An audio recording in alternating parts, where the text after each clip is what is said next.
Hi hello నమస్తే welcome to iQOO media. Pan India star Prabhas హీరోగా, దిశా పటాని, దీపికా పదుకొనె హీరోయిన్స్గా దర్శకుడు నాగ్ అశ్విన్తో చేస్తున్న వరల్డ్ లెవెల్ చిత్రమే కల్కి 2898 AD. ఈ సినిమా అనౌన్స్ చేసిన నాటి నుండి సాలిడ్ బజ్ రన్ అవుతుంది. ఈ సినిమా ఫస్ట్ లుక్, టీజర్ అవి చూశాక అందరిలో మరింత హైప్స్ పెరిగాయి. అయితే ఈ భారీ చిత్రంలో ప్రభాస్ పలు వేరియేషన్స్లో కనిపిస్తున్నట్టుగా మనందరికీ బాగా తెలుసు. అయితే నిన్న శివరాత్రి సందర్భంగా వదిలిన పోస్టర్తో మాత్రం అందరి అంచనాలు మార్చేశాడని చెప్పాలి. తన బాడీతో పాటు టాటూతో ఒక సరికొత్త ప్రభాస్ అయితే మనందరికీ కనిపించాడు. దీంతో ఈ ఒక్క పోస్టర్తో గతంలో వచ్చిన పోస్టర్స్ కంటే మంచి పాజిటివ్ రెస్పాన్స్ సొంతం చేసుకున్నాడు.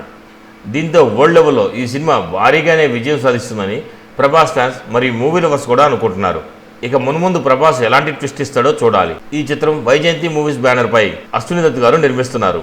మే 9న ఈ సినిమా ప్రేక్షకుల ముందుకు రాబోతుంది. ఈ సినిమా ఎలాంటి రికార్డ్స్ క్రియేట్ చేయబోతుందో తెలియాలంటే మరికొంతకాలం వేచి చూడాలి. మా వీడియో కనుక మీకు నచ్చినట్లయితే మా ఛానల్ సబ్స్క్రైబ్ చేసుకోండి. మా వీడియో లైక్ చేయండి, షేర్ చేయండి. మీ అభిప్రాయాలు కూడా మా కామెంట్ రూపంలో తెలియచేయండి. అంతవరకు బాయ్ బాయ్. మరో వీడియోలో మళ్ళీ కలుస్తాను. అంతవరకు బాయ్ బాయ్. జై హింద్.